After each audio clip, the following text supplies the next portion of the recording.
Cubby blue blood flowing through our veins. Sitting in the bleachers in the rain. We've shed a million tears and drank as many old style beers out at the game. Let's go, Cubby, Son Ranto. With Michael. Son Ranto. And Crawley. Son Ranto and the lovable loser. Son Ranto. With Michael. Son Ranto. And Crawley. Son Ranto and the lovable losers. Son Ranto.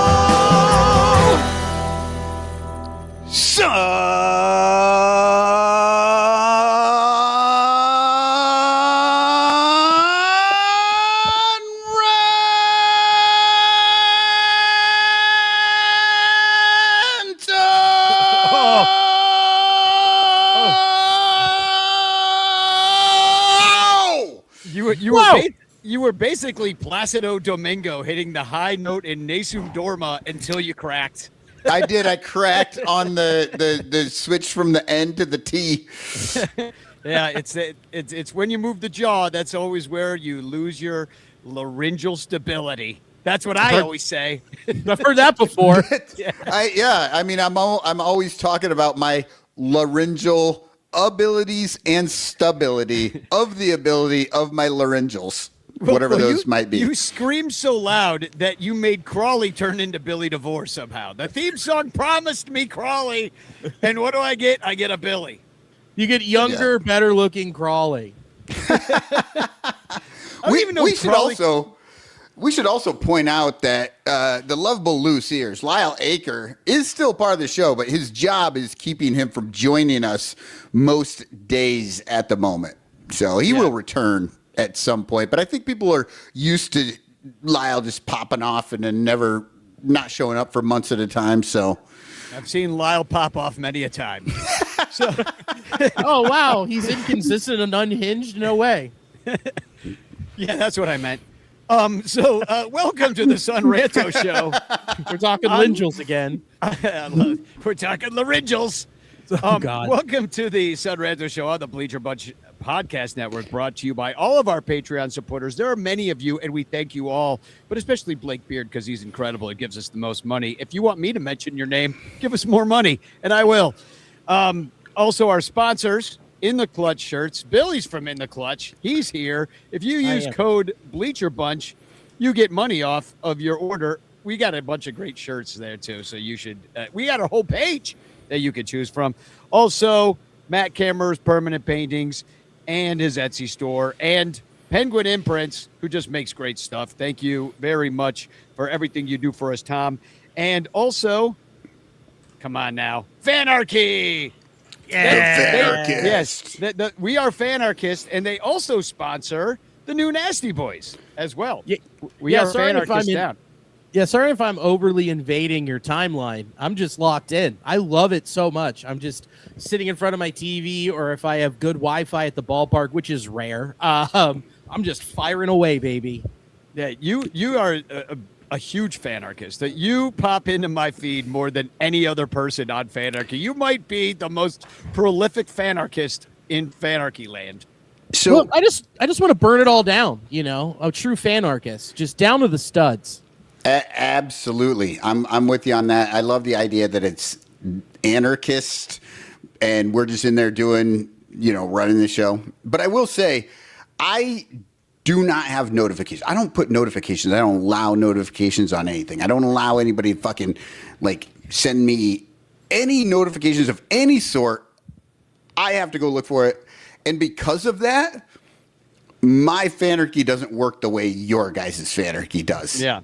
It's kind of like... Mine's all Billy all the time. It's just the Billy Devore show, 24/7. I know more about the Reds than I ever cared to know. And it's because, and especially yesterday, you were going nuts because there was this crazy comeback win where they scored 7 runs in the 9th inning in San Francisco. And it was just wild. Wildest game of the year probably yesterday, right, Billy? Dude, they're down what it was like. They were down 6-1. And I'm sitting on the couch. And Alicia, my wife, who's getting up, she's like, I'm done. I'm just going to go cut the grass. And I looked at her, I went, hey, anything can happen. And she's like, sure. And then goes out, and it happened. It was so improbable because they were on a 24-inning runless streak at one point, like until Sal Stewart homered the night before. And then it was just like, this offense is so inconsistent. We had no hope, just sarcasm and just snarkiness. And then it happened. It was the first time it had happened since August of 1958, where they were down 6+ runs to take the lead. And guess who they did it against? The Giants? The Chicago Cubs. Oh, that sounds like us. Oh, man. Well, we'll get What to that. did you say? August of 1958? Yeah. Oh no, I'm getting confused. I was trying to figure out like were the Reds in the West then, but I think that I'm thinking of just National League then. Yeah.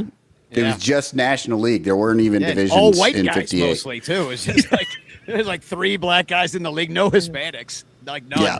No. Yeah, just it was a totally different sport then, and it sucked, and It did. especially that day for Cubs fans because they blew a game in the ninth.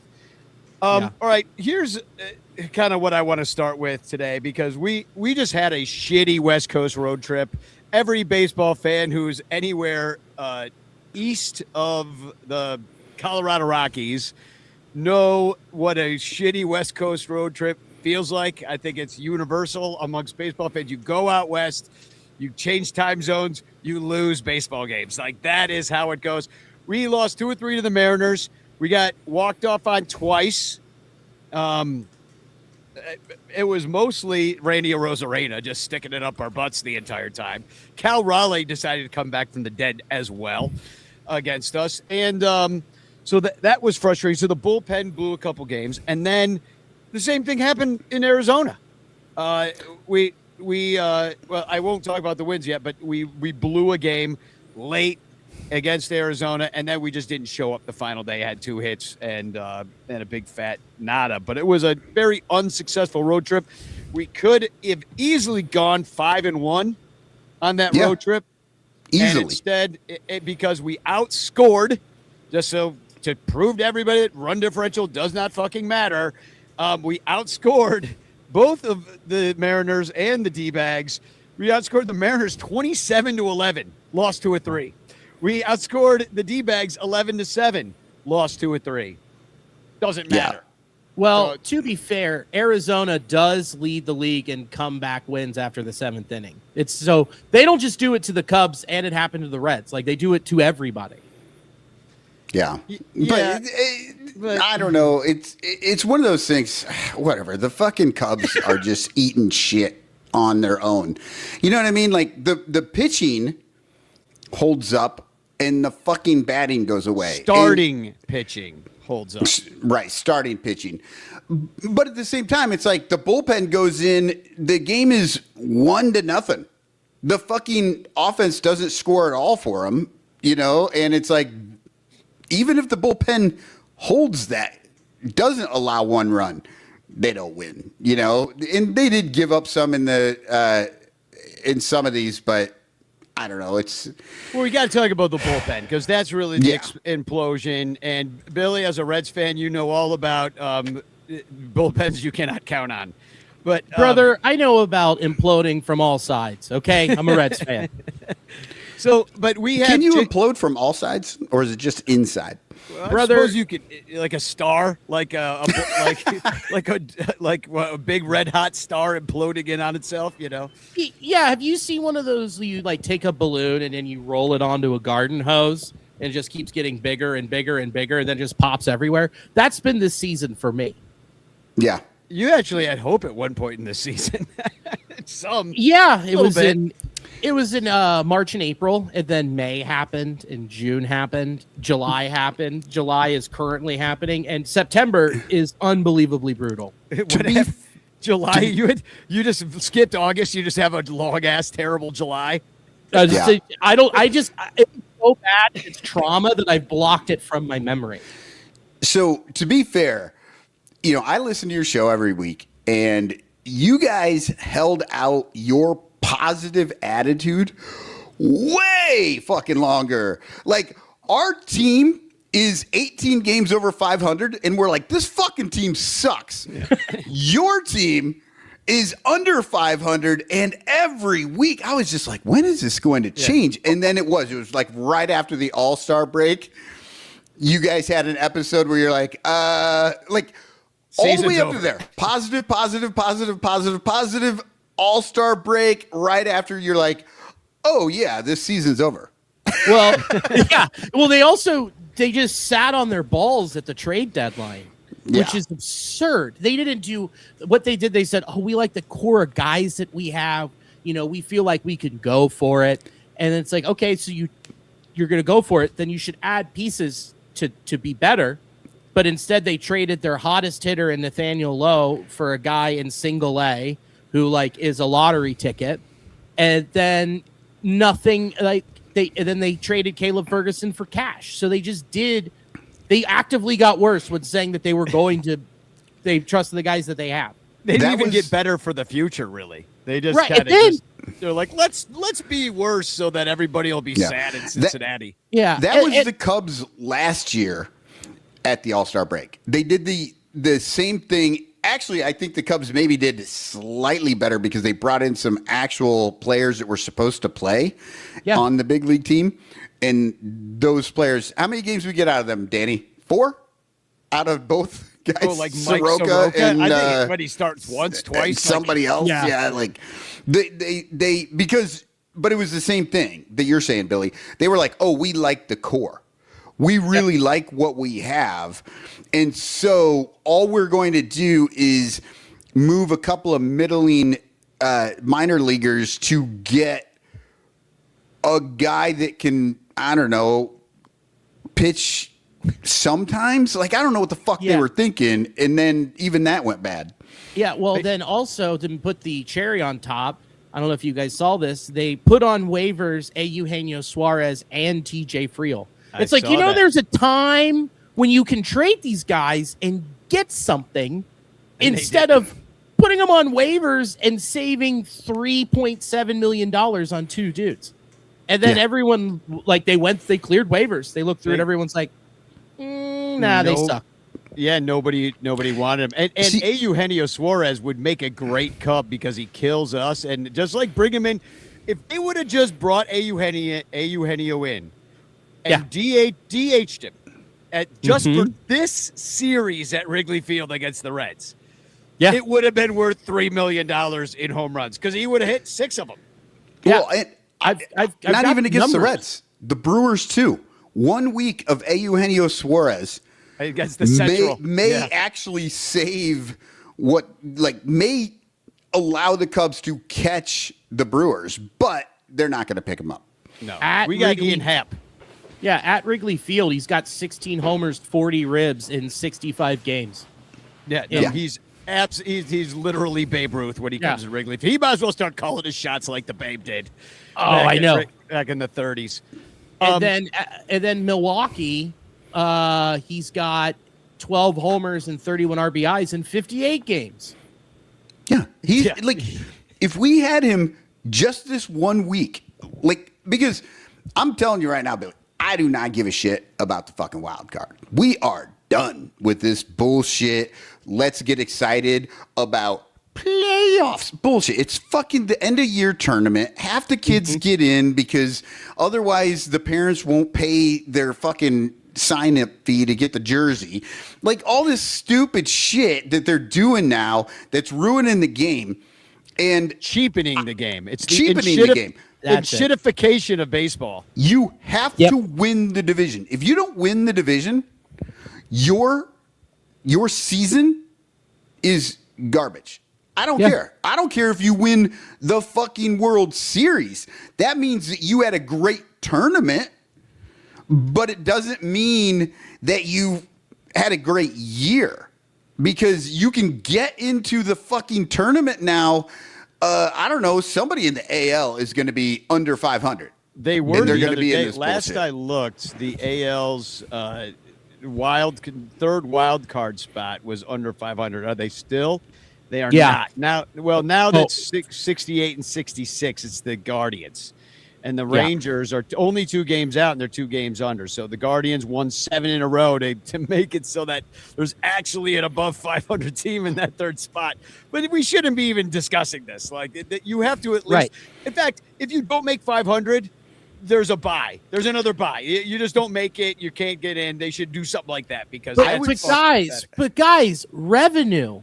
Money for the ownership groups. Here's that's right. They have what to you make do. so much money. And Will then what they're going to somebody think do, of the billionaires? Will Please. somebody please think of the And then- billionaires? and then they're going to put a cap and a floor on the labor for how much it costs. And then private equity is going to come in even more aggressively than it already is and completely gut and ruin the sport. How fun. Yay! I just, love it. just wait till we have like expansion in Charlotte to like an audience Oh. of 6,000. Brother. Oh, all they want to expand, and it's like you have 2 teams in Florida that cannot outdraw a high school team. Dude. Fucking get rid of those teams completely or move them. Don't expand. There's only like 3 teams in the majors that actually have a good bullpen. Like, you know what I mean? Right. Like, nobody Right. can fill out a starting rotation. Nobody can fill out a bullpen. And we're like, let's get more teams. So, like, and then they want to talk about wins above replacement. Well, there's 80,000 players that play in the major leagues now. They got options. They're up and down. Like, you're only comparing them against each other. It's not like the other day they could calculate Babe Ruth's WAR. It was the same freaking 600 guys that went out there every day and played baseball or something like that. And then and you calculate it against these guys. Now, it's granted, some of them were cops and firemen in the off season, or hobos, professional hobos. But mind you, but not those Danny, homeless kind. But Danny, they took all that into account. Oh, sure. If you ever listen to any of the fucking math bros, they'll tell you, oh, no, WAR is great. It accounts for everything that has ever been so that we can get a real number. No, it doesn't. You don't know what the fuck you're talking about. Okay, let me ask you a question. Would you rather have elite second base defense and somebody who bats 230, or would you rather have a bopper who's got a 28 homers and 100 RBIs? At second? At second base? Yeah. He can play first, second, and third. How about that? No, you can But just take at a second. I'll take the fucking worst defense with the homers and RBIs. I'll take that at second base because second base, everybody fucking acts like, oh, this is something. Second base is maybe the second worst defensive player on the team. That's where you hide fucking people. They don't need an arm. They don't have to move all that much. And they may have more responsibilities depending on how the team is set up, but a lot of those responsibilities can be taken over by the shortstop, who usually does cover all that shit. Yeah. So your second baseman is only more important than the left fielder. That's it. So then Sal Stewart's your NL Rookie of the Year over J.J. Weatherholt. You answered my question. But here's the thing. People are going, well, Sal is a negative defensively and a liability. I'm like, at first and second and third, like he's fine because he's hitting me 28 home runs. But the problem you have is Sal's WAR is 1.8, and like last time I checked, it's 1.9, and JJ Weatherholt's like 4.3 because of the defensive metrics. Yeah, Get the fuck out of here with this WAR. Tom malarkey. Cooper brings up a good point too. You can always make that guy with the homers a DH too in the modern game. So like, he plays a little second, little third, and he DHs just to keep his bat in the lineup, and then you have some like hot shot who can come up and play a little second base, which really that's kind of what I remember. Ian Happ used to play second base. Like why does he? I thought you were going to stop right there. Do you remember Happ? Yeah. You remember Ian Happ? Guy. That guy? You remember that guy? He was on the team for a long time, and they shoved him in left field. Well, now he plays. He used to play second base, which is basically the left field of the infield in many respects. So all you got to do is wait for somebody like Jason Hayward just roll over to you all freaking game long. Just lefties rolling over all day long. That's all you got to do is second. Nico Horner is in many ways wasted there because you could have a guy like Happ if he had chosen to be a Ben Zobrist who also played second base, base. you know, and then he would play right field and he'd play all over the place. It was a true utility man. That makes you way more valuable when you got a bat, when you can take some walks, when you can steal a base, and you can do all these different things and move around the field. Instead, we got like a great defender in Nico Horner playing second base, who's now currently our shortstop and doing a great job there, mind you. Yeah. He's doing a great job. He's probably one of the top shortstops in the major leagues right now, and he's just a total waste. And now the middle infield is tight as fuck. You're not getting a ball through there, but how many runs are you really saving? And you were supposed to have some semblance of an offense. I haven't seen it yet, but well, and I mean, Nico Horner is honestly at second base. He is fucking like, he is like defensively, he's like Hall of Fame level defender over there against other second basemen. And then he's like a throwback second baseman. No power, just hits the ball and gets the fuck on base, right? So he's like a prototypical second base two-hole guy. Yeah. And they just, I don't know, but they don't ever want to use him in the two-hole anymore. They all got to hit home runs or strike out. They're still playing that 3 true outcome baseball, and it's like, whatever. It's like there's one team that isn't, and they're succeeding, and they might have the best record in baseball, and it's the Milwaukee Brewers. It's crazy. The least amount of home runs in the entire fucking league, and they're leading the league in wins. Like, they have the best record in the entire fucking league. It's insane. And I actually started looking into that. I wanted to see, like, when the last time the Milwaukee Brewers led the division in home runs. And do you know what happened that year? The Cardinals won the division. The fucking Brewers have been winning the division like every goddamn year. And they're like 4th or 5th in the division in homers like all those years. The one year that they lead the league or lead the division in homers, they lose it to the Cardinals. So it's like, and they're last in homers with 121. The top team is the Nationals, who's not doing anything this year, with 188. So there's quite a few more. The thing with the Nationals is their bullpen leads the league in blown saves and blown holds by like if they blow in half. How many blown saves they've had? They have an above 500 record. Well, and that's part of their defense too. Their defense, I think, leads the league in errors. Like, they're fucking horrible at defense. So it's like, as bad as the bullpen is, I'll bet their FIPS are actually much better because their defense sucks as well. Well, the Brewers also lead the league in like they have the lowest chase rate, the highest on base percentage, highest average, and highest contact percentage. They just like took baseball and went, hey, what do we used to do? Get them on, get them over, get them in with just slapping the ball.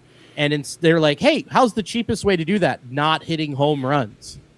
Yeah, so they perfected. Oh my God, they perfected poverty ball, as you call it. Well, and they're 4th in runs scored, last in homers, but it really is the situation where they get the timely hitting. They're not even number 1 with runners in scoring position. They're not number 1 in batting average. It's not like they're dominating in any other way. It's just that they manage to win baseball games, and the elite pitching, of course, is doing a lot to help that out. But I got to talk about our bullpen, because that's really what's faltered, because we got Daniel Palencia back this week, and he blew up in an 8th inning spot.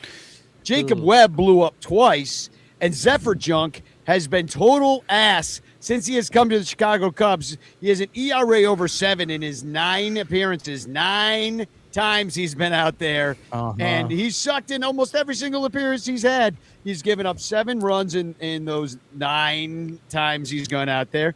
And he was exact opposite. He hasn't struck anybody out he was more than a strikeout an inning for the Angels. What the fuck? Well, I wonder what they changed with him. Yeah, I was about to say, what did they change? Like, was it starting with his slider? Is he throwing it less? Is it more fastballs? Because his slider is gnarly. I don't know, but I'll tell you this though. They're hitting him. The is Cubs, what they're doing. The Cubs game planning whoever is doing that sucks balls. Like, they are so bad at this because, I'll point this out. It's Shota Imanaga, right? The last time he went out there, he threw 72 pitches in 2 innings because he couldn't get an out in the 3rd inning. Now, Shota was all over the place, right? He was definitely all over the place. He did not have it. Did not have it. But when he did have it, every strike was inside. Your dude throws maybe 90 as a fastball, and you're serving up a steady diet of inner third? No, that's a bad idea. If your guy throws 90, you might want to put those balls on the outside of the fucking plate and not let them get, go inside once, twice maybe. You just to show him I will do it. Yeah. But you look at the pitching charts, and these balls are all fucking inside, and you're like, well, yeah. Why is he getting destroyed? Well, probably because he's throwing a fucking 90-mile-per-hour fastball and an 80-mile-per-hour slider on the inner third of the fucking plate. And if he misses, it goes to the middle of the plate. That's bad.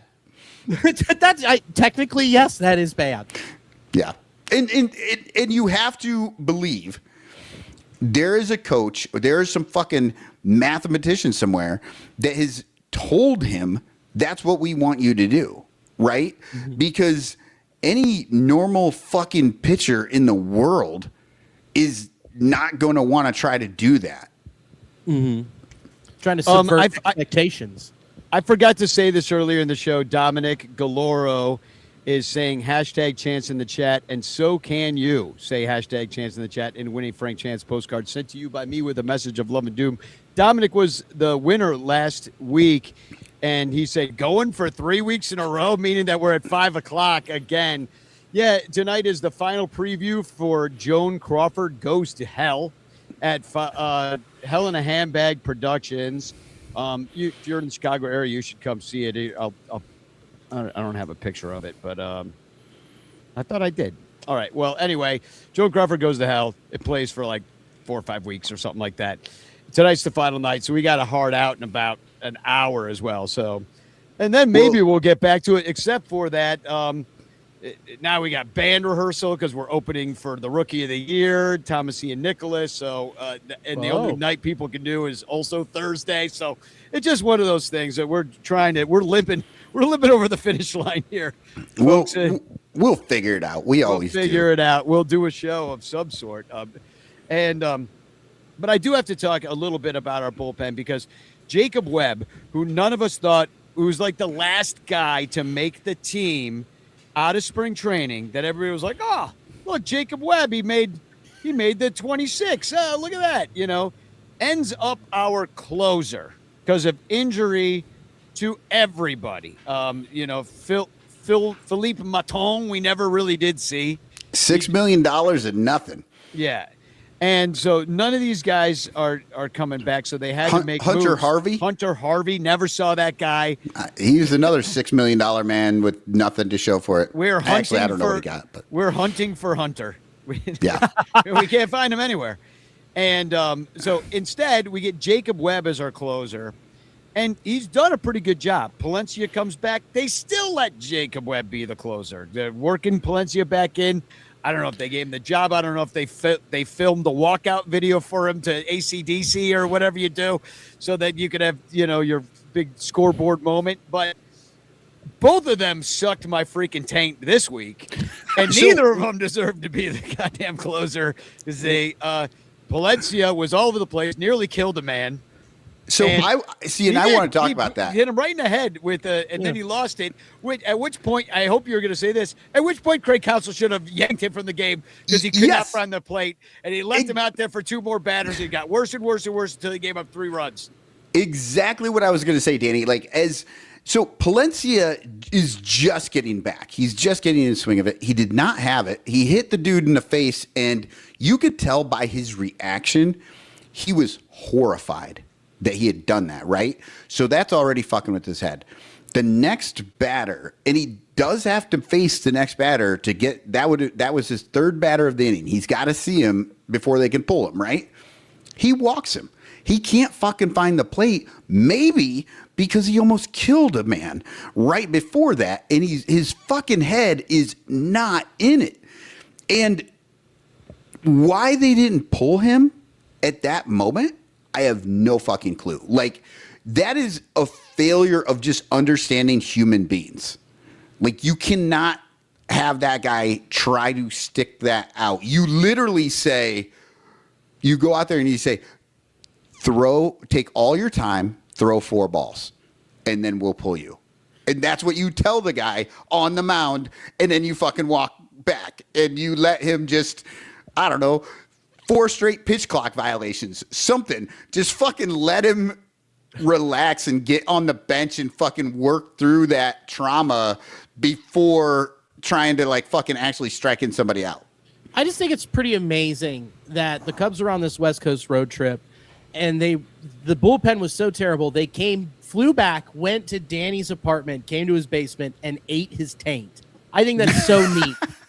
I think that's so gracious of them. What generous lovers. Yeah, ever since I put up the mom shrine, they do whatever I want. But the other thing we got to talk about, which is not only our bullpen implosion, but the umpire's brains implosion yesterday in the game. Because I don't know if it would have mattered. The Cubs would have only scored one run on the play. They didn't score any, and they lost 2-0. So they would have lost 2-1 had PCA scored on a balk, which, listen, that was crazy. I watch games all the you saw the play, right? Because it was going everywhere because it was one of the dumbest shit I've ever seen. Oftentimes I'm watching a game and a balk happens and I didn't see the balk. Because, I might be watching, I'm like, oh, well, I missed that little flinch or whatever the fuck the guy did. And then they show it later, like, oh, yeah, that's a balk. He flinched his hand. He's not allowed to move. He started moving towards first. He's not supposed to do that. Anyway, that's a balk. And a lot of times I don't notice him. Sometimes I notice him. The really egregious ones I notice. This was one of the most egregious balks I've ever seen in my whole life. Like, I could have been the guy sitting in the outfield who's like, that's a balk. There's always that guy at the game. That's like, that's a balk. Yeah. That's a balk. I could have been that guy on that play, except for it never got called. That was the balkiest balk that ever balked. The umpires need glasses and brains and they all need to be fired and bring in the new guys because they don't know what the fuck they're doing. Here's my question, too. Like, I get there are rules about what can be replayed and what can't, right? Mm-hmm. So was that a play that just cannot be reviewed at all? Like, that's insane.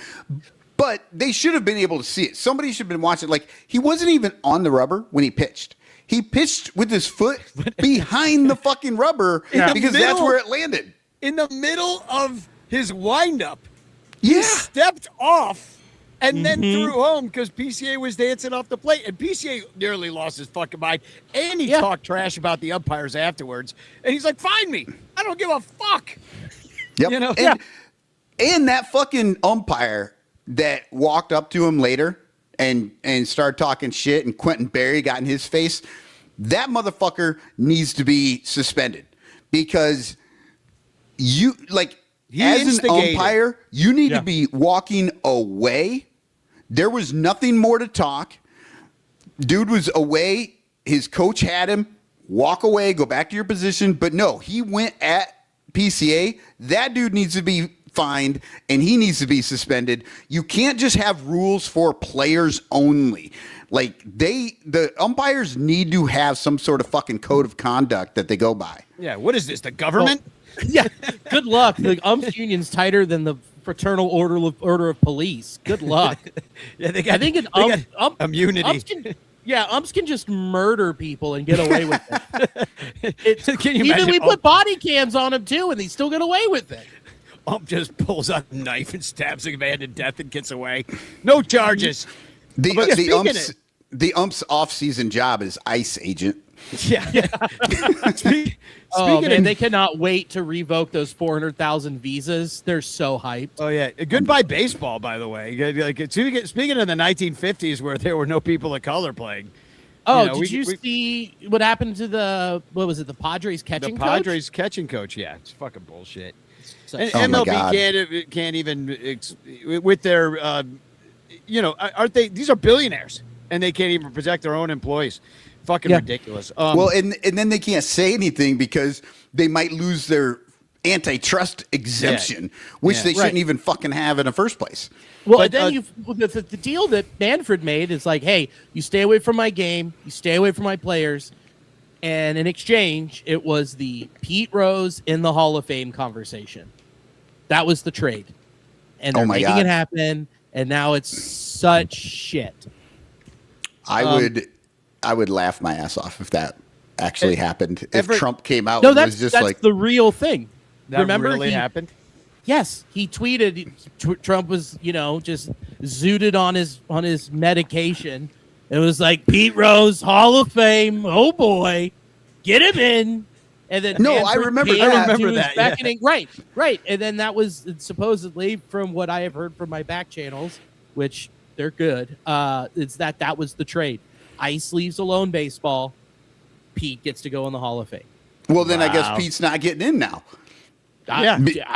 Because Ice fucked it up. Well, Yeah, they took the catching I'm coach. with you. Yeah. I don't think Yeah. Pete's going to get in. Maybe they'll just drag their feet on that until we get another Tim Curry, Dolly Parton situation. Yeah, well, it's not like Pete can die again. He's Right. been dead. Unfortunately, he cannot. I would celebrate that yet another time.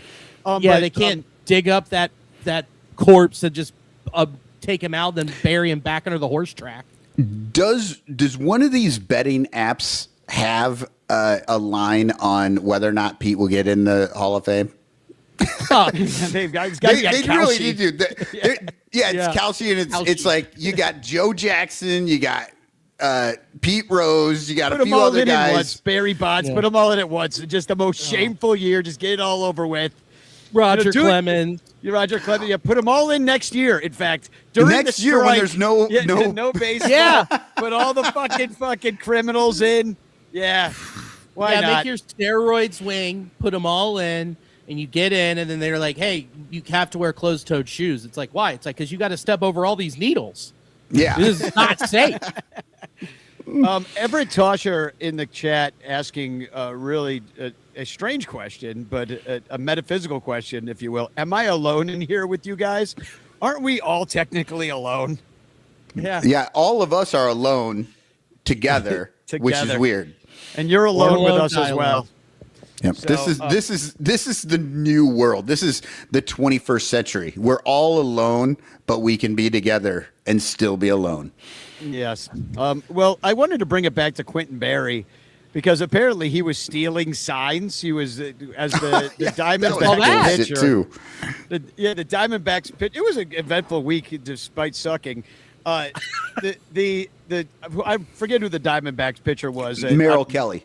Oh yeah, it was, and so he was pissed off that he was tipping his pitches, and Quentin Berry was seeing it and relaying a sign to the hitter, being like off speed, slider, or whatever he was doing, and Merrill Kelly was pissed. Was like, bro, stealing signs is baseball. That's just part of Major League Baseball. I don't know if it should be part of Little League Baseball, which there was a little scandal recently about some teams stealing signs in Little League. Like, maybe that's not the best thing to be teaching children. But maybe it is, though, because they got to live in the real world, too. Yeah, Well, we got they're to old teach enough. them early. We got to teach them early. We got to get them when they're like 8 or 9 years old. We got to teach them about, fraud, insurance fraud, tax evasion. Yeah, and get not it ingrained. Right, not about it, but how to do it. Bingo. Yeah, and this is the thing. They kept saying stealing signs. Hey, people, there are no signs to steal. We have little fucking communicators on our arms and in our heads and whatever the fuck that they do, and there are no signs to steal. Merrill Kelly, you suck. Your fucking hand is on a ball, and every fucking person can see it. That is on you. That is not stealing signs. Plus, they don't know what the fuck they were saying he was given a sign to the guy at second base, who then was relaying the signal home, right? Mm-hmm.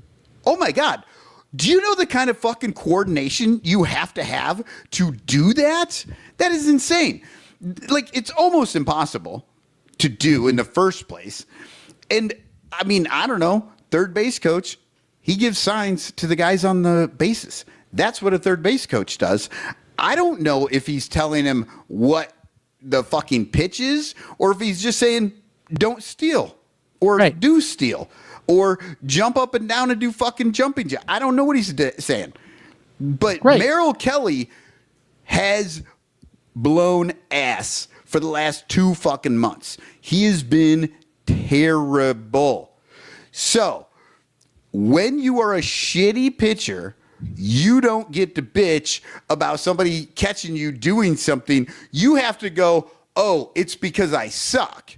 Like, he's just looking for any fucking excuse in the world as to why he sucks. And it just landed on Quentin Berry this week. And then Ryan Flaherty's like yelling across it was like that Dusty Baker moment when he was going back and forth with LaRussa. And he was like, fuck you. And it was great. You could...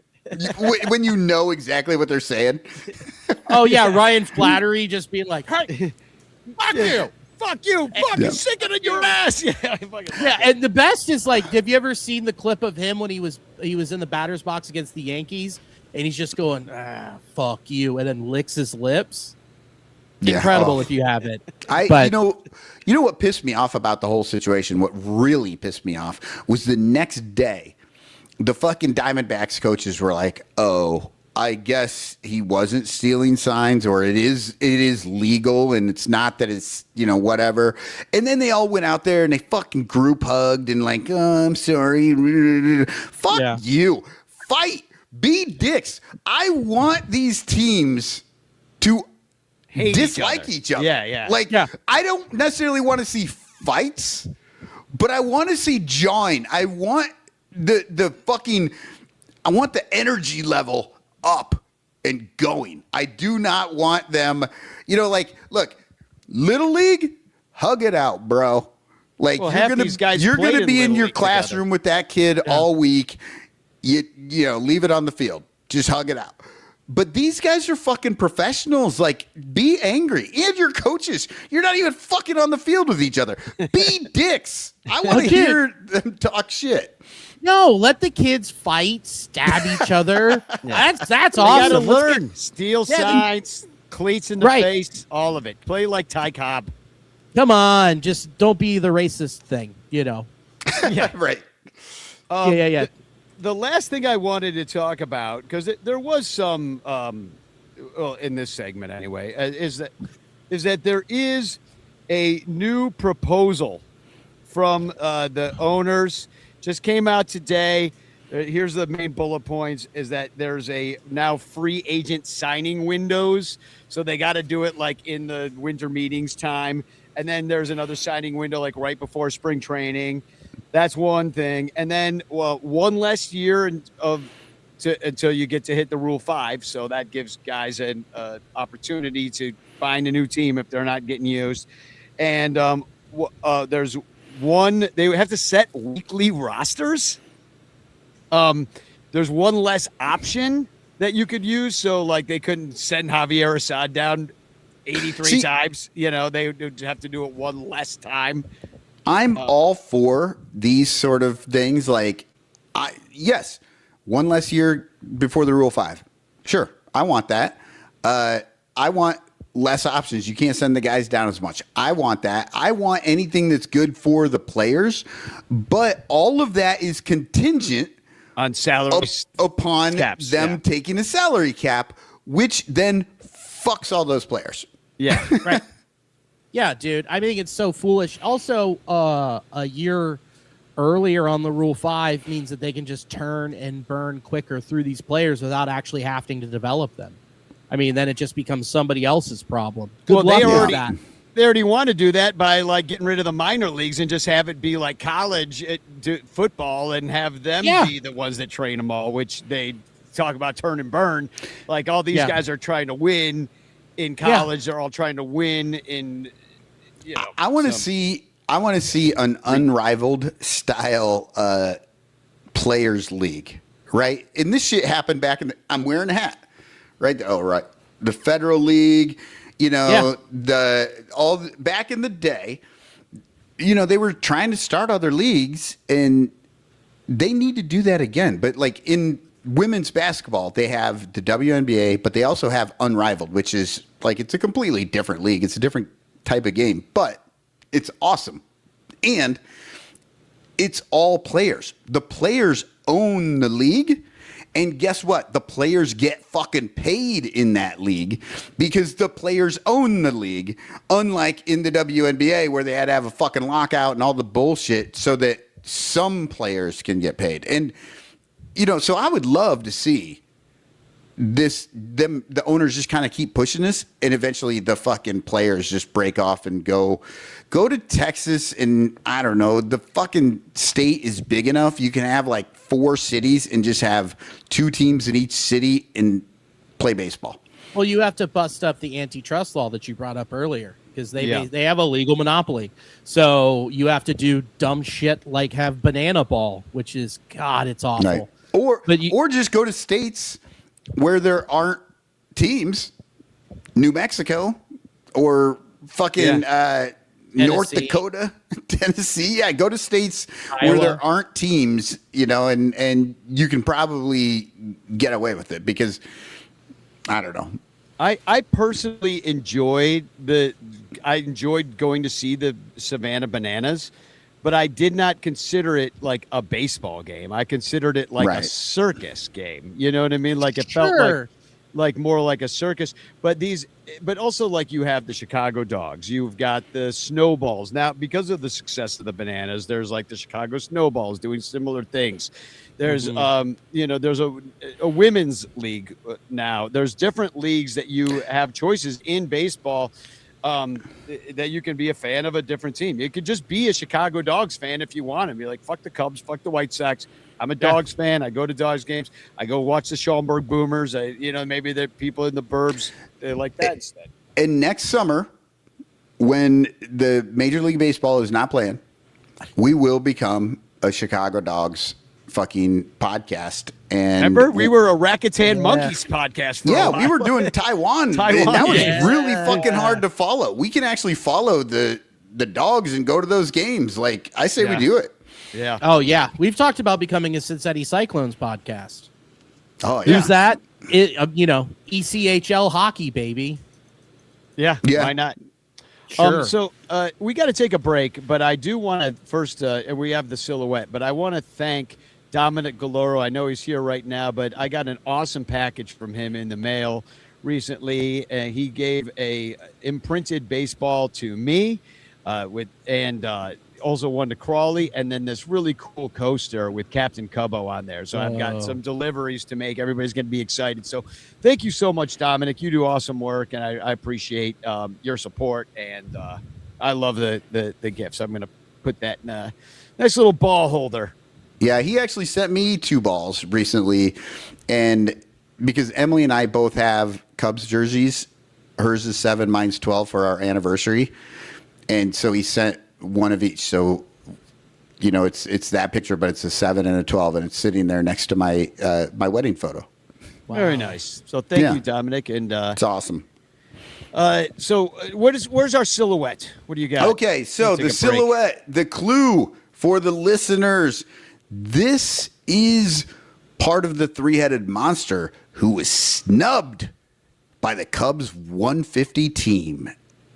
And there is the picture. And I'm not going to give any more clues. Like, you're just going to have to look at this. If you can't figure this shit out, come on, man. He's a catcher. That looks like a pretty modern See, baseball card. So. Yeah, you totally Yeah. just gave it up on the catcher. But I guess you've got a 33% chance if you don't It know says how to. see. Everybody looking at it can see. See. I know, but I wanted to make them actually fucking pay attention to the picture. See, he's a catcher. See? Yeah. So we'll be right back in 2 shakes of a lamb's tail and 1 second. The Bleacher Bunch brings you great shows like Sun Ranto, Cubs PS Plus, Bricks Behind the Ivy, Cuppa Cubby Blue, and Baseball Rabbit Hole. But you could be getting so much more when you subscribe to our Patreon page for as little as $1 a month at patreon.com/BleacherBunch. Get access to our exclusive daily show Cubs Pod, where we recap every single game. Plus, be the first to hear Cubs music, get early access to events, and receive an invitation to join our Discord Cubs community, where fans just like you show up every day to rant and rave about our beloved boys in blue. Most importantly, 10% of your Patreon pledge will go directly to help the Lost Boys Youth Baseball program. So join us. There are perks at every level, like the Renter Calendar, absolutely free, and name recognition for you or your business. We are independent Cubs podcasters, and we need your support. Otherwise, we'll quit. Seriously, we'll all quit. Some of us might even die from your lack of support. In fact, the cutest little puppy you've ever seen will die if you don't support the Bleacher Bunch at patreon.com/BleacherBunch. We promise to spend all the Patreon money on tickets and beer and all the dung crap we have to buy just to keep our podcast rolling. So give us your money, and we'll waste it far better than you will. Patreon.com/BleacherBunch. Free trials are available, but don't do a free trial. Just join, okay? Okay. Patreon.com/BleacherBunch. In the clutch, in the clutch. Buy t-shirts from In the Clutch. Take it from the Bleacher Bunch. You'll love the shirts from In the Clutch.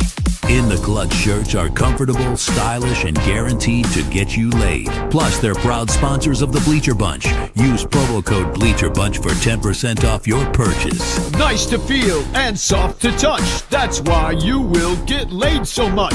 Wearing a shirt from In the Clutch. And you can thank the Bleacher Bunch. In the Clutch, in the Clutch.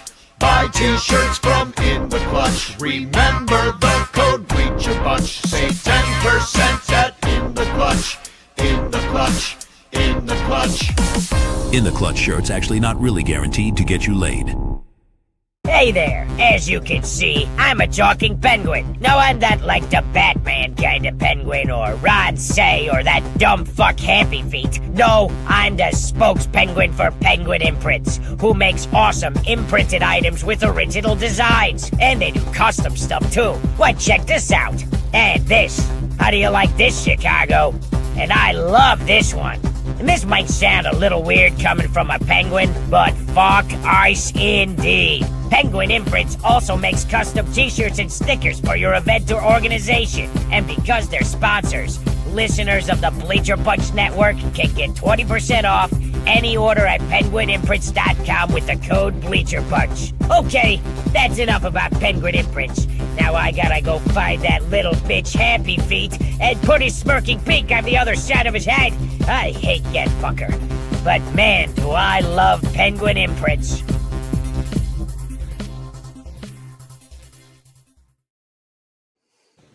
And All we right. are back. And who's that cubby? Yeah, well, we had a bunch of guesses, which I don't know what's going on. Dominic, I don't know if you listened to the clue or saw anything. He said Johnny Evers. Johnny Evers did get snubbed from the 150 team, but That's probably why he guessed it. not this. And then Everett Tosher says Randy Hundley. No, Randy Hundley is on the 150 team. So that Randy was a very Hundley good. played in black and white as well, so he did not play in color. Yeah, exactly. And then Yumper says Wellington Castillo, which I love the callback, but absolutely never going to make the 150. But at least he followed it up with this. I didn't see the picture. So he's just guessing. Everett made another guess and said Ross. That is incorrect. Tom Cooper went with Montero. Again, incorrect. Artie Boucher, Mr. Fourth Row, went with Wilson Contreras, and he is correct. It's Wilson Contreras, part of the three-headed monster. And none of those guys, honestly, they should all be listed as one spot on the 150 team because all three of those dudes caught not only throughout the season, but throughout the playoffs. In the World Series, all three of them batted and got, I believe they all three got hits in Game 7. Like they all three played in Game 7 because when you have three catchers, I guess you just use all three catchers. Like it's fucking amazing. I don't know if there has ever been a team who used three catchers in one World Series game, and it wasn't even like injury related. They just fucking put all three catchers out there for the matchups. Well, I'm glad you brought up the 150th anniversary team because you know what it's time for? 150 years ago. Oh, Don't worry, God. folks. We're almost at 151, and you'll never see that drop again. It makes my skin crawl when Dude, the way 150 AI makes me sick to years my ago. stomach. It does. Sometimes it gives you this weird feeling where you're like, oh, The there's way something that- invading me. The way the seams move on the baseball unnaturally makes my skin crawl.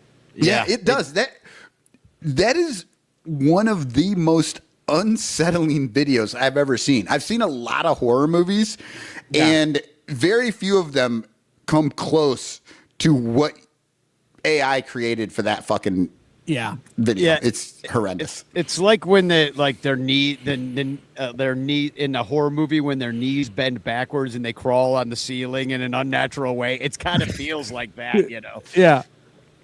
Except more innocuous. So let's talk about the Cubs' 150th anniversary team. They dropped it because I guess they need more content for the marquee network because apparently a playoff-bound baseball team is not good enough to keep people interested. It's you got to do dumb shit like talk about how the fact that we've been around since 1876. Well, they know what this team is. They do. They get it. They're like, yeah. I don't know. I don't know what the fuck is going on. There is not a single guy on this current team that made the 150th anniversary team. No, you are wrong. Oh, they did? Who made it? Ian fucking Happ. Oh, he did? Oh, Hell yeah, Ian he did. Happ. well, And let's start I there. wanted, Ian Happ made it. and Yeah, I there he is. absolutely You're wanted right. to talk about this. So I was looking up this stuff. Al Yellen had his article talking about all these. Yeah. And he said that he would not have put Jose Cardinal on there. He would have put Kyler. But Yeah. how the fuck? No. Ian Happ is on this list. You get rid of Ian Happ for Kyler. Like if you're looking for a spot for Kyler, it's Ian Happ's name on there, not fucking Jose Cardinal. I just want to know, like, why isn't it 3 outfielders? Like, why do they choose 7 guys on it? It's like it's supposed to be the team, you know, the one team. Like, all these guys can't play. They picked 3 for each position for the most part. Except, I gotcha, yeah. Well, actually, So you know now it what, should be though? 9. They didn't. Sometimes they did there more. are. There's 3 managers, 3 catchers. There's 4 first basemen. Yeah. 3 second they basemen, tied. 4 third basemen, So- 4 shortstops. I don't know what the fuck they were doing. So, yeah, I mean, mostly these are all great players. Andy Popko, Hank Sauer, Jose Cardinal, Andre Dawson, you know, one of my favorites of all time. Sammy Sosa, of course, Soriano, Billy Williams, Hack Wills. Soriano kind of surprised me. I was a little surprised by Soriano, but when you look back at his numbers, even though they were not what he had been doing prior, he actually has some really good numbers for the Cubs. The only person that I saw on this list was Ian Happ that kind of blew my mind. I didn't understand. Yeah. And then, let's see, I'll go backwards now. We'll go third baseman, Ron Santo, KB, which I guess Stan Hack and Aramis Ramirez. I agree with all that. I suppose I saw in the chat that Bill Madlock was not listed. He won a freaking batting title for them and, not listed, but they were bad teams and nobody gives a shit. I 'Cause feel they were like bad teams. what's amazing to me is that we are looking at this and going, KB might be the guy out, right? But he was the MVP. Yeah. He was Rookie of the Year in 2015. He was the MVP in 2016. They won the World Series.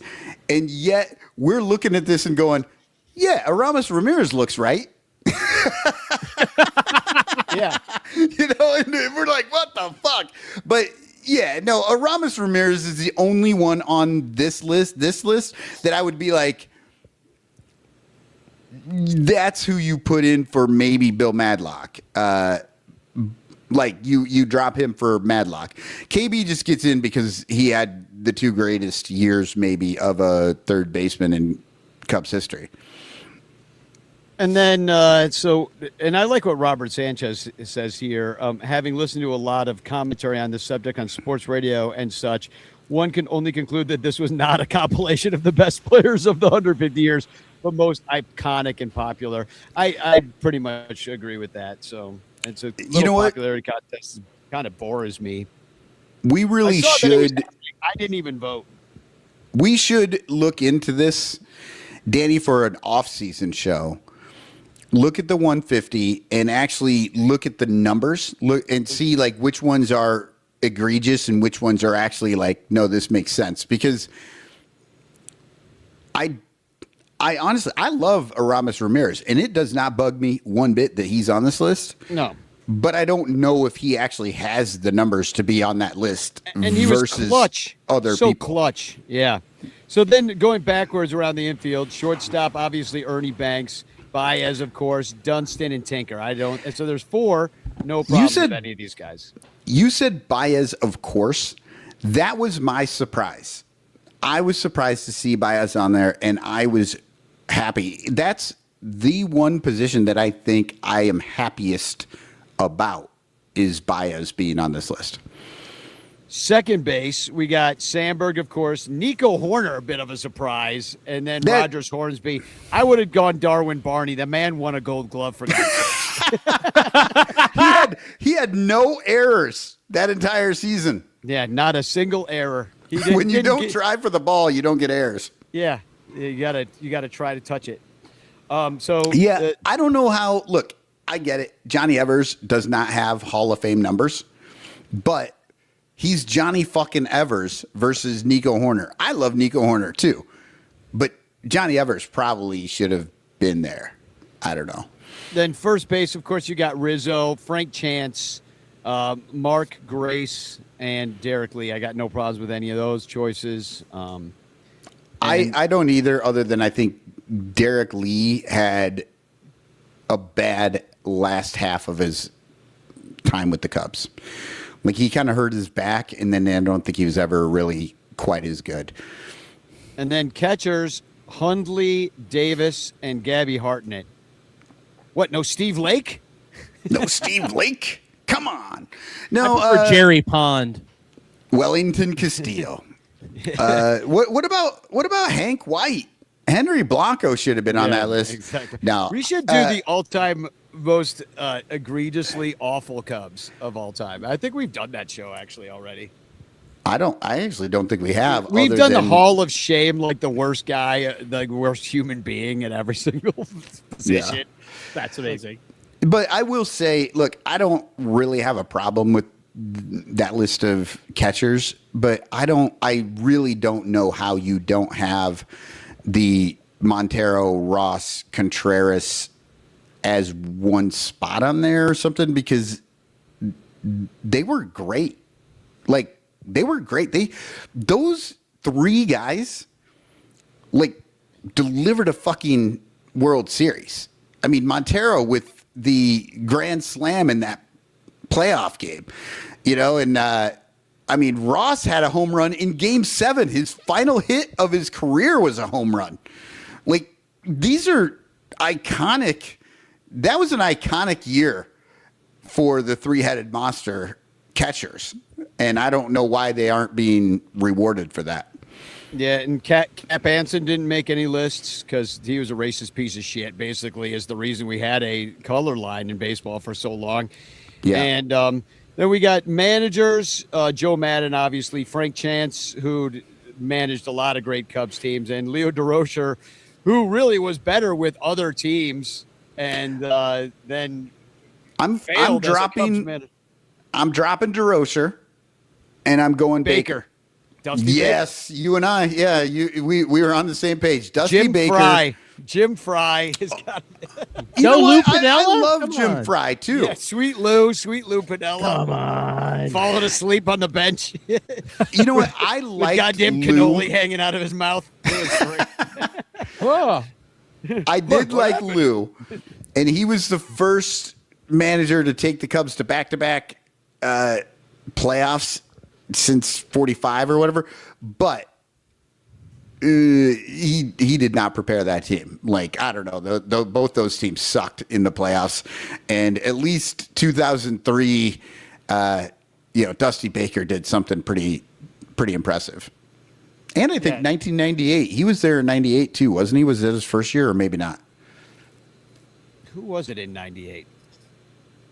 I don't think it was, because I feel like they fired their manager halfway through '98 or something. Was it Zimmer? No, that was '89. '89, yeah. Yeah, I got that switched around. well, All right, Dusty Baker, he exploded Kerry Wood and Mark Pryor's elbows and shoulders, so that's really cool. He absolutely did. But Yeah. I mean, This says we Jim, say that. Jim Riggleman. So where's the rigs? Where's the Yeah, rigs? where's Come the on. rigs? Reds legend Jim Riggleman.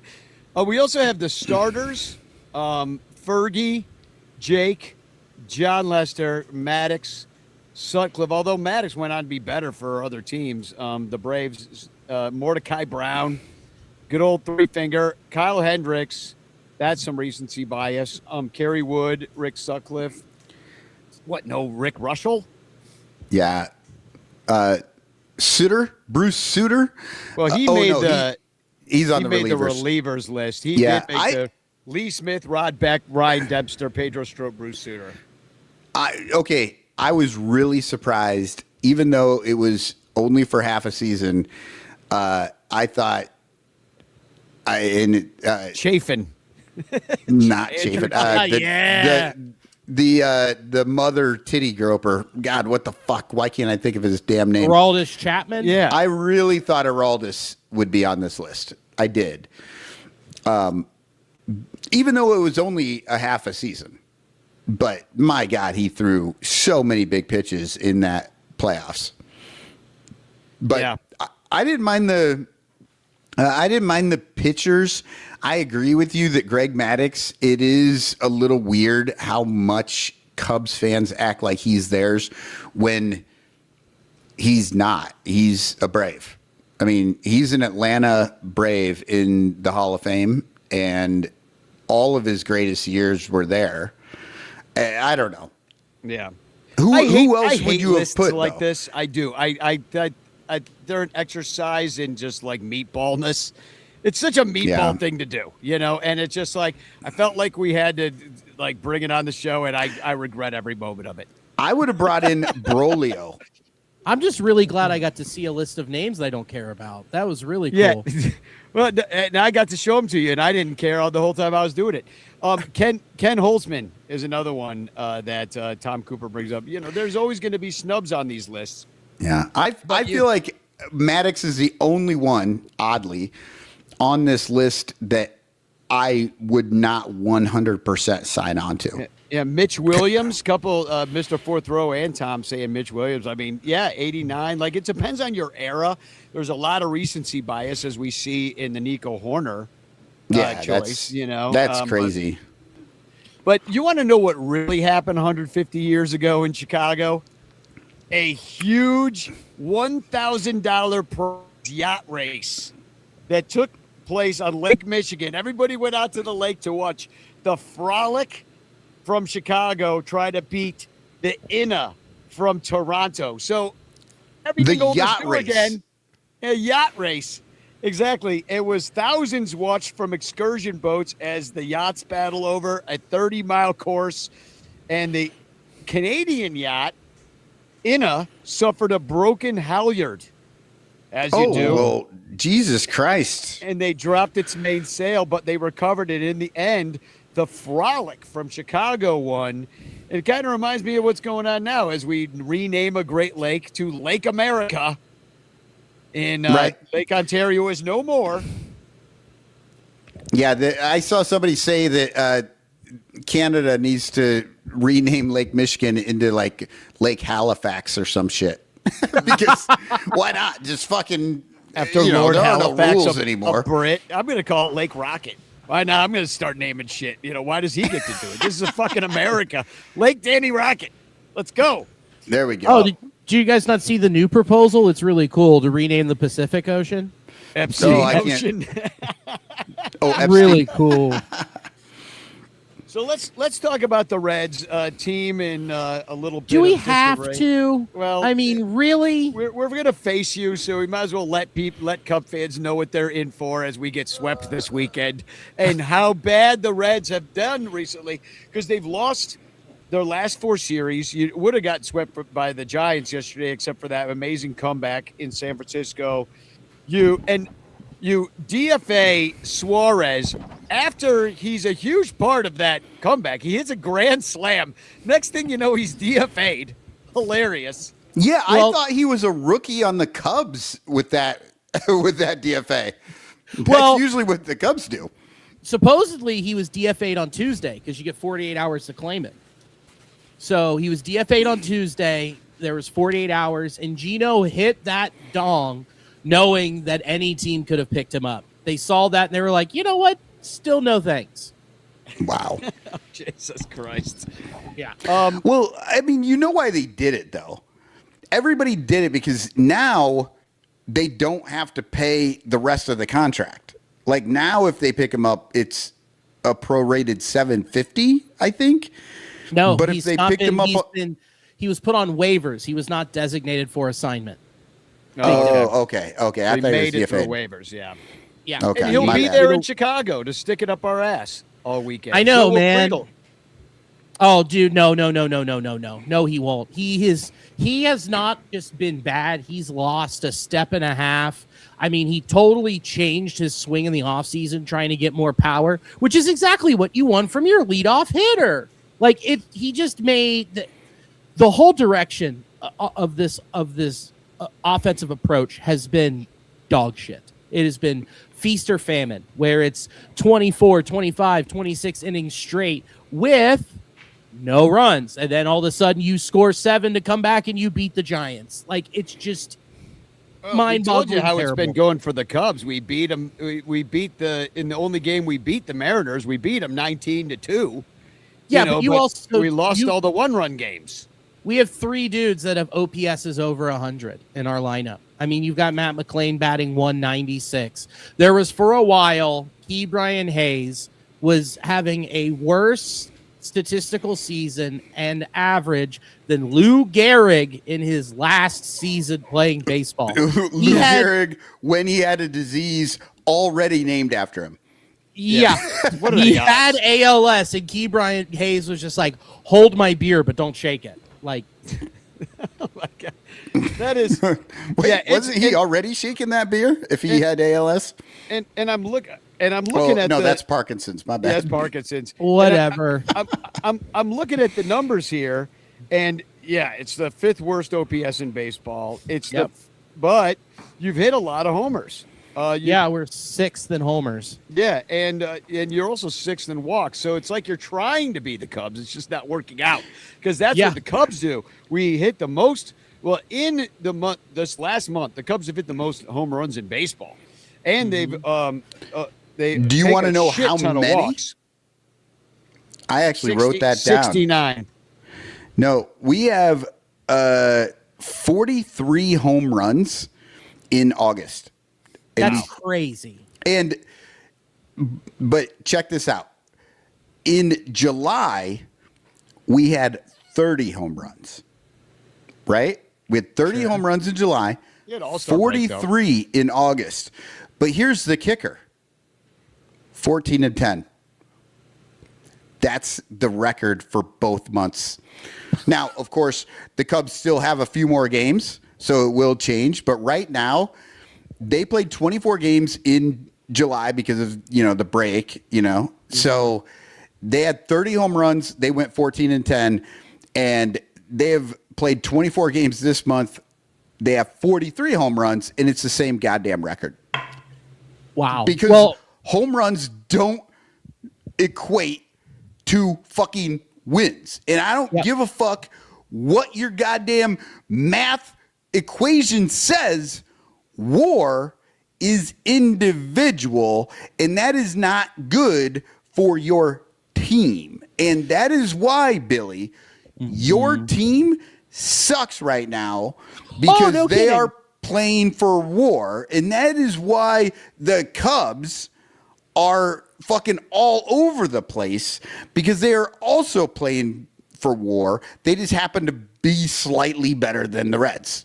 Well, the problem that you also have with the Reds is, yes, they're up there in walks and homers, but then our average for runners in scoring position is around 200, the worst in all of baseball. So guys get on, they'll walk, or somehow hit a homer, but no one's on, or they'll get on and then strike out. Because they're still trying to hit homers, right?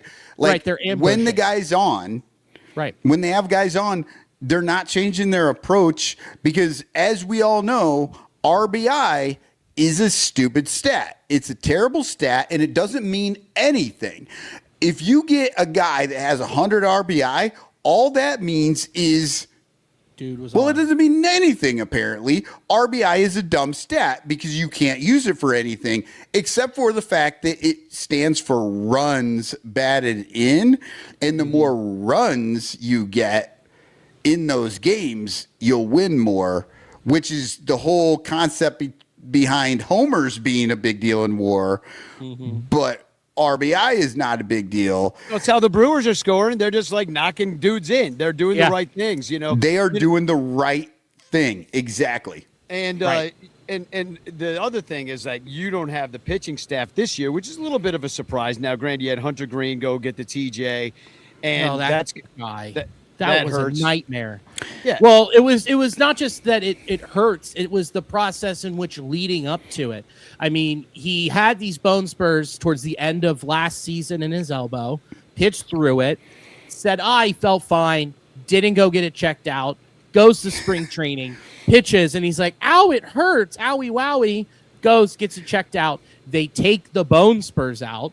He works and comes back and then throws, and he's like, owie wowie, it still hurts, and then finds out it's a partial tear of his UCL, which he had to go get a second opinion for. I mean, Did you guys hire the Cubs trainers or something? That sounds brother. Like we share them. It's crazy. We probably do share them. That's why both teams have such bad trainers, is because they're always somewhere in Indiana in between both teams. Yeah. So that's really hurt your team. I mean, because you don't have the offense to get bailed out by some elite pitching, which you've had a great pitching staff over the years. You got some young, great arms, and Hunter Green was kind of leading that charge, and then with him gone, it kind of fell apart. We're only really, like, I look at the numbers here, it is not good from a pitching standpoint. The bullpen's been mediocre. The starters have been somewhat mediocre. And then the defense also, they're not bailing out the pitching because they've just been an average defense, which, if you could think that half the league is actually worse than you guys defensively. Keep Ryan Hayes is, hits like a pitcher, but fields like he's got a good glove, right? I mean, that his thing. The thing is, he's got a platinum glove, but this year he's taken a step back a little bit. He's not as much of a vacuum as he used to be. So it kind of outweighs him being an automatic out compared to like what he was in the past. So I said it years ago before any of this DH bullshit. If we bring a DH, it's not going to make the lineups better. It's just going to allow teams to have that one defensive guy who can't hit for shit. And that's what the Reds have. And it probably should be a shortstop if you're going to do that, or a center fielder, and not your third baseman who, I guess it matters. I mean, that's kind of a power spot, but yeah. You also mentioned with the pitching staff with Nick Lodolo, that's been a huge absence too. He's been fighting bliss issues all year. And it's the way that he holds his changeup and the way that he holds his slider, that which like it's developing these crazy blisters. It got even worse this year with the new ball. Since the seams are lowered, there's no real place for him to push off, and it's just been a huge issue for him. So he combine him with losing Hunter Green, it's like, cool, you don't have two of your three-headed monster.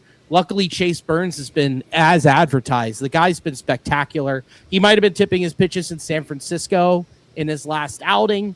We don't really know, but because he's had it happen to him one other time before, and that was against the Red Sox, like his third start in the league. So I think he's going to bounce back. Rhett Lauder's been up and down. He's coming back from missing all of 2025 with a shoulder issue, and he's going tomorrow. He's going tomorrow. He looks like a dirtbag. He looks like Mitch Williams. He looks like a total dirtbag. Oh, you got like Lauder versus Gosman. Yeah, unfortunately, that's Lauder goes tomorrow, not against Gauss. It's not dirtbag freaking mullet night on Saturday. Gaussman goes Saturday. Lauder goes Friday versus Peterson. Saturday's Andrew Abbott. The numbers are kind of inflated compared to what he actually is. The guy's a hoss. He's really good. The guy when he's got his north-south going with his fastball and then low with his changeup and slider and sweeper, he's locked in. He's just had some unfortunate. He pitched in the rain 3 times in a row. That just totally skyrocketed his ERA. And then in Arizona, he got into the 7th and Tito left him out there for an inning too long. So I think that he's going to bounce back, have a good outing. But man, I'm really excited for Sunday. I mean, that's going to be a fun matchup of Burns and Shota. Yeah, and it's also they're inducting. It's a night game. They're inducting Jody Davis and John Lester and Vince Lloyd into the Cubs Hall of Fame. So they're going to be doing some pregame ceremonies, and they're also giving away a Johnny Knoxville bobblehead. Here it is, right here. There's Johnny Knoxville. Oh my God! It's Harry Carey. Whoops. Now, did Harry Carey? Here, I have so many problems with this fucking bobblehead. I know what you're about to say. Because first of all, he looks like Larry King and Johnny Knoxville mixed up, and Harry Carey didn't wear fucking suits. That's the first fucking thing that I saw was the suit. He's too skinny. And he's too skinny. There's no beer. Where's the beer? Then he's got a cup of coffee. What the fuck is Harry Carey to drink coffee? He drank beer, you idiots. And what's the black thing sitting there? What is that? A fucking hat box? What the fuck is that? I don't know. Yeah, I was wondering the box too. That's like the black box from an airplane that crashed somewhere. That's his monitor. Monitor? They didn't have monitor. What are you talking about? Monitor? Like his audio monitor, so he could hear himself, you know? Everyone could hear Harry. Yeah, we heard Harry from the left field. There you go. Exactly. That's my Harry Carey. Billy pops in with the greatest Harry Carey impression ever. Night,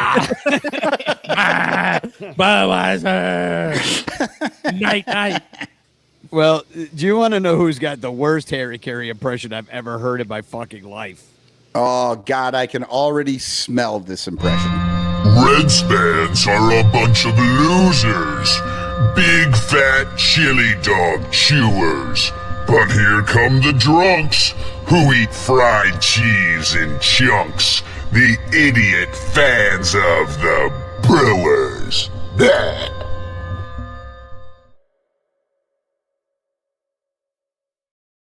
You know what, though? NL Central coming to town. Yeah, you know what, though? You said that he did a Harry Carey impression, and he ended that with the same Harry Carey impression that Billy did. I knew, dude. I knew it was coming.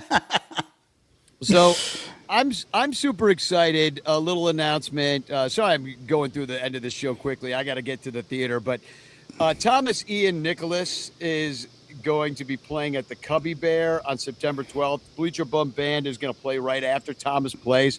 It's going to be right after the game. It is free. Wait a second. After he plays or before? After. We're like opening for him, but after he plays. So I don't know.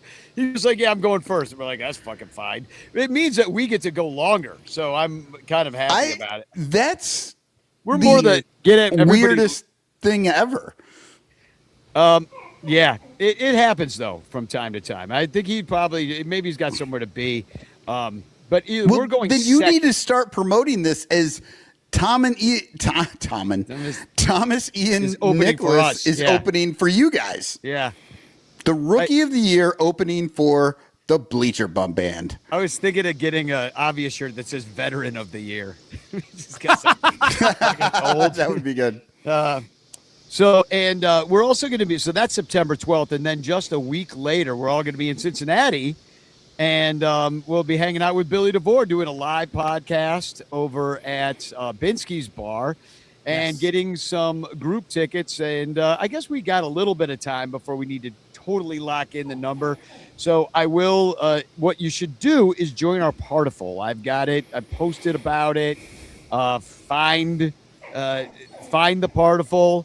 And on one of the social medias where I posted this, and you can join us and come sit with us. There'll be a small handful, a smattering of us hanging out this year on the 19th in Cincinnati. So that should be fun. Either way, we're going to eat some chili dogs and to talk about the Cubs and have a good time. In Camp Washington, where Binsky's is, they put in a skate park.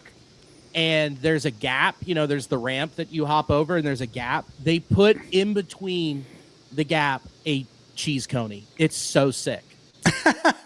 Oh my God! Oh, we'll see. So you can this. hop the cheese coney. You can hop the cheese coney, dude. I'll pull it up right now. Well, the one could. I don't know that I could hop. The cheese coney. I could do it on my feet, just not on a skateboard. Yeah, dude. I don't think I could do it on anything. Oh my God, that's amazing. That's dude. Awesome. My buddy Adam Bass took that, but dude, I said, "Oh, dude, I can hop that with a Lime scooter," and he's like, $1,000. I was like, "Go to the ATM now, brother. It's on." Dude, a Lime scooter will never make that jump because you have to use all the speed. It doesn't have that much speed, and they're heavy as fuck. So it's not like you can like ollie that Lime scooter. Those things are like 50 pounds. I've done it. You've done it I've over a ollied gap in like Lime. No, but I've got a plan. I've got a plan. Famous last words. I've got a plan. Guys, I'm an idiot. So here's how's your health insurance? Yeah. It's fine. Look, I've got an actual Vespa scooter. I go all the way back. I get that thing going 50 miles an hour. And I hold on and then just let go of my scooter and then go hit this and really launch it. Oh, look, I do not doubt that you could jump a regular, just like a push scooter. I'm saying the Lime scooter is the reason it's not going to work. I've ollied one of those, though. I have had to do it because I was about to tank it on a Lime scooter. And I had to I got stuck in the streetcar track and I had to yank and pull it up and I got clearance with it and recorrect it. God damn it. Yeah, dude. I'm an athlete. Do it after September 19th. Okay. Because we kind of want to see you when we want to go down for a game and not a funeral. That's fine. I'll do it 9:20. No big deal. Okay, cool. I do have one TFC that I'd like to share, Flexing Cube, and it actually comes from Michael's Spawn, and this comes from the Discord, because Boog, talking about dumb shit per usual, I commented on the Discord. I said, "Thanks for letting us know that they were chanting 'Let's go Cubbies,' Boog," as there was no way we couldn't just hear that if you didn't shut the fuck up, because we heard all the fans on the broadcast going, "Let's go Cubbies." But he's like, "Oh, the fans are chanting 'Let's go Cubbies.'" And Mr. Fourth Row agreed with me. He said, especially with the roof closed. And then Son of Ranter said, "Boog at a Led Zeppelin concert. If you listen, the band up there is playing Stairway to Heaven. Anyway, Taylor, about your plans on travel day." Yeah, that's great. Yeah. That's great. Shut up. Boo Boo. can explain anything except for what is happening in front of him. Like, he does not understand the game, but anything else that somebody is feeding into his earpiece, he can fucking explain that. No, he sucks. He fucking sucks, and everybody thinks he's good. Like he made like the top 5 of awful announcing as announcer. And I'm like, Oh my god. Yeah, they were it's fucking ridiculous. I hate all lists. Yeah. It's a bunch of people who don't fucking watch every day. And so when they watch, they're like, oh, well, this is fun. Well, yeah, it's fun if you hear it once for like 2 hours. Yeah. But if you hear it 162 times a year, you want to fucking murder someone. Oh, dude, ours was split, which was the road team, which is John Sadak and Cowboy Jeff Brantley. They said top 5 broadcasts. But the home games are John Sadak and Barry Larkin, and that brought us all the way down to 22nd. Because Barry Larkin is so bad. He is awful. And I have a theory. The team knows it, or the organization knows that Larkin's so bad that they're at home, that they're going to get, that the fans are just going to get so fed up that they're just like, I guess I have to go so I don't have to hear Barry. I have to go to the game, so I don't have to fucking listen to this asshole. Oh, it's so bad. Yeah, I'm on the radio. I don't watch the games at all because I can't stand Boog. And at least the home games, I can turn it on in Spanish and listen to Miguel, and he does a great job. But they got him solo now, so it's tougher for him. But anyway, let's give away a chance postcard, shall we? Let's do it. Yeah. And it's your last chance to get a chance. I'm picking it. We got all sorts of fun people. Brassmaster. My guess is Dominic Galoro for the third always straight wins, yeah. week. Oh, The winner is Everett Tosher Oh, Everett Tosher. with his Stan Hack picture. You know what? Everett now knows he's not alone in this room. Yeah. Yeah, he's with us, literally with all of us on this show right now. So, Bill, you got anything to plug besides the new Nasty Boys podcast? Fanarchy, use it, all that good stuff. It's the best. Well, I mean, I have a show tomorrow, but none of you will be in Cincinnati, so it doesn't matter. You don't know that. We're fucking international. You're right. We could have people in Cincinnati. Tell them where it's at. I'm at Wooden Cast Brewing. It's in Newport, Kentucky, and it shows at 8:00. So come on out. I'll be featured. Yeah, It'd be a good if you're time. down there. Yeah, I think we got a few Kentucky. people down there. Yeah. Yeah. We certainly have some good. Carrie Bronner Myers in Kentucky. Andy's in Kentucky. We got Kentucky people. Yeah. Well, and I will promote your podcast for you, the new Nasty Boys, because look, I don't listen to a lot of like Cubs podcasts, and I don't listen to a lot of sports podcasts because they're all fucking annoying for the most part. You guys do a really good job, and the three of you have a really good rapport together. And even if you don't want to listen to them talk about the Reds, you get like 40 minutes before the talk that you can just listen to these guys talk about the fart dungeon and all the shit that they did on the weekend. Yeah. It's great. Very much. We're like just sister pods, yeah, for sure. We're trying to avoid talking about the Reds, and we're doing a really good job of it. That's how our show ended up. Even when the Cubs are doing well, we got so used to like shooting the shit about other dumb shit because we started in 2012 when the Cubs lost 100 games that we never really got on a good trajectory. In fact, in 2016, we were really confused as to like what to do with this success that we were feeling. We didn't know what to do. We were way too happy. Yeah, I feel like people that like see the clips online of us talking about the Reds and baseball and everything, they start the show and they feel duped because it's just like they're talking about farts. They're talking about literally anything but the Reds for 45 minutes now. I came here to hear insightful conversation about Chase Burns. Instead, I'm listening to this guy talk about his hog. Yeah, and my thing is, you can get that boring shit anywhere. Honestly, like we're bringing something different. We're bringing the fans' perspective, and this is what fans talk about, and this is what we love. And it's also why the Son Ranto show can go 12 months a year. It's a Cubs podcast that is in no way reliant on the Cubs. Yeah, Right. Very important aspect to our business model. Our business model. We don't even get vacation. Yeah. So we make no money, take no vacation, and Nor we do we have a business model, so it kind of worked out really in all ways. No. We It's just, a we just volunteer have random model. sponsors will be like, "Will you help us?" People Please. seem to listen to you. Maybe they'll listen to us too if we pay you. Yeah. All right. Well, there's our show. Once again, you're right about going to Fanarchy. I'm going to be on Fanarchy tomorrow. Fanarchy Friday. Fanarchy Friday. So that's the show. I'm going to play a song called 10 Years Ago. Please send your pictures of you 10 years ago and your pictures now. And whatever the hell that is, Billy, I was creeped out by it. But dog. Spagog.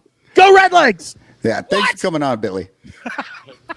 10 years ago, we cried in the stands. 10 years ago, we drank and we danced. We listened to games at our grandfather's graves. I wanna go back to 10 years ago, back to 10 years ago, back to 10 years ago. We chalked up the walls 10 years ago. We conquered the fall with songs in our throat. We slaughtered the goat. I wanna go back to 10 years ago, back to 10 years ago, back to 10 years ago. Build me a time machine, a time machine. I wanna go back to 10 years ago, back to 10 years ago, back to 10 years ago.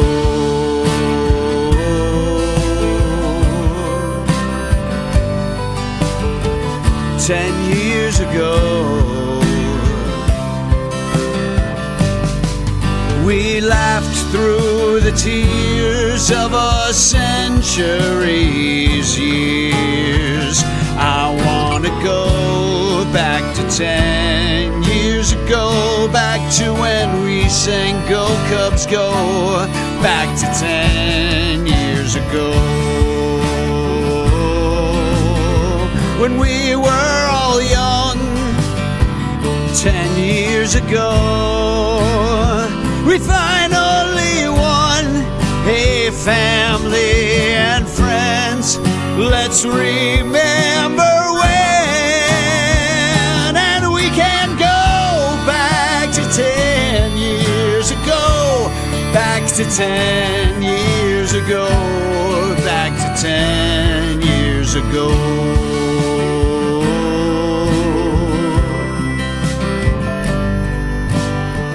10 years ago, we listened to games at our grandfather's graves. I wanna go back to 10 years ago.